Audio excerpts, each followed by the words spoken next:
আসসালামু আলাইকুম দর্শক, আশা করি সকলেই ভালো আছেন। দর্শক, একটা ভয়ঙ্কর নিউজ বলা চলে। কিছুদিন আগে কোরআন অবমাননা নিয়ে কিন্তু বড় একটা ঘটনা ঘটে গেছে।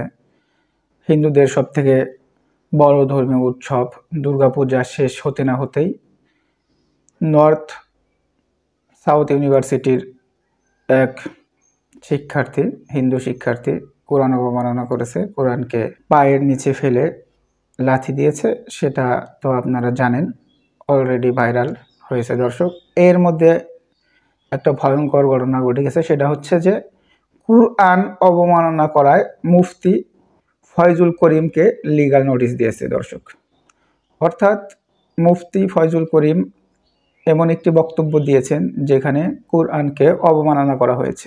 দর্শক, চলুন বিস্তারিত জেনে নেই। ইসলামী আন্দোলন বাংলাদেশের নায়েবে আমির মুফতি সৈয়দ মোহাম্মদ ফয়জুল করিমকে লিগ্যাল নোটিশ পাঠানো হয়েছে। গতকাল বৃহস্পতিবার 9 অক্টোবর সুপ্রিম কোর্টের আইনজীবী অ্যাডভোকেট শেখ ওমর রেজিস্টার্ড ডাকযোগে একটি নোটিশ পাঠায়।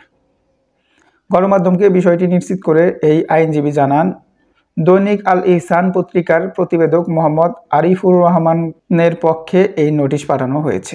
নোটিশে বলা হয়, গত 6 অক্টোবর ইউটিউবে চরমোনাই দর্পণ চ্যানেলে পোস্ট করা একটি ভিডিও ক্লিপে দেখা যায় ইসলামী আন্দোলনের বাংলাদেশের নায়েবে আমির সৈয়দ ফয়জুল করিম পবিত্র কুরআন নিয়ে আপত্তিকর মন্তব্য করেন। অর্থাৎ পবিত্র কুরআন নিয়ে এমন একটি কথা বলেন যেটা হচ্ছে সম্পূর্ণ কুরআন অবমাননা করা বা কুরআনের আপত্তিকর বিষয় নিয়ে সে একটা মন্তব্য করেছেন। দর্শক, সেই বক্তব্যে ফয়জুল করিম বলেছেন, শুধু কুরআন কিচ্ছু না, এবং শুধু কুরআন এর মধ্যে শুভঙ্করের ফাঁকি। অর্থাৎ তিনি বলতে চাচ্ছেন যে শুধু কুরআনটা কিছুই না, কুরআন হচ্ছে গিয়া শুভঙ্করের ফাঁকি। দর্শক, খুবই ভয়াবহ কথা।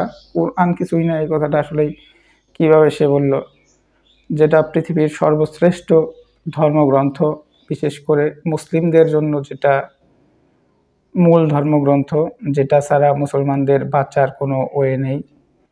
অর্থাৎ মুসলমানদের জান্নাতে যাওয়ার বা মুসলমানদের জীবনযাপন করার পথ চলার পথ নির্দেশক হিসাবে আল্লাহ হযরত মুহাম্মদ সাল্লাল্লাহু আলাইহি ওয়াসাল্লামের কাছে প্রেরণ করেছিলেন। সেই কুরআনকে এইভাবে আসলে মন্তব্য করাটা কতটা যুক্তিযুক্ত হয়েছে অবশ্যই কমেন্টসে জানাবেন।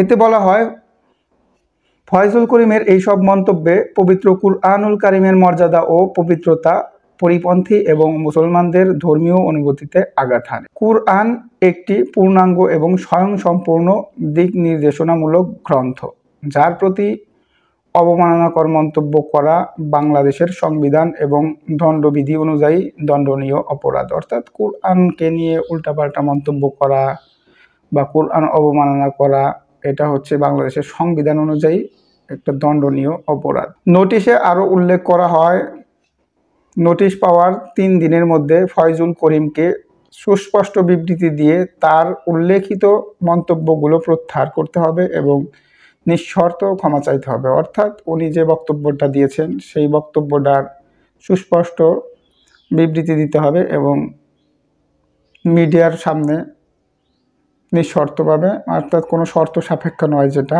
ক্ষমা চাইতে হবে যে সে এটা ভুল বলেছে বা ভুল করেছে। এই ধরনের বক্তব্য সে আর কখনো দিবে না। দর্শক, ভবিষ্যতে ধর্ম অবমাননামূলক মন্তব্য আর করবে না এমন প্রতিশ্রুতি দিতেও আহ্বান জানানো হয়েছে। অন্যথায় আইনের আশ্রয় নেওয়া হবে বলে নোটিশে উল্লেখ করা হয়েছে। দর্শক, ফয়জুল করিম হচ্ছে গিয়ে একজন বিশিষ্ট পরিচিত ব্যক্তি, চরমোনাইয়ের পীরের ছোট ভাই। এখন ধরেন যে যারা কম বুঝে কম জানে তারা যদি এই ধরনের মন্তব্য করতো সেটা ভিন্ন কথা। যদিও কারো পক্ষে এই ধরনের মন্তব্য করা যাবে না বাংলাদেশের আইন অনুযায়ী, ইসলামের আইন অনুযায়ী, তারপরেও তাদের মতো ব্যক্তিরা কেন এই সকল মন্তব্য করে এটা আমাদের বুঝে আসে না। অবশ্যই তাকে এই বক্তব্য যদি সে দিয়ে থাকে এবং প্রমাণ থাকে তাহলে অবশ্যই তাকে জাতির কাছে ক্ষমা চাওয়া জরুরি। না হলে তার বিরুদ্ধে ওই আইনজীবী অবশ্যই আইনি ব্যবস্থা নেবে বলে জানিয়েছে। দর্শক, ফয়জুল করিমের এই বক্তব্যকে আপনারা কিভাবে দেখছেন অবশ্যই কমেন্টসে জানাবেন। ধন্যবাদ সকলকে। আসসালামু আলাইকুম।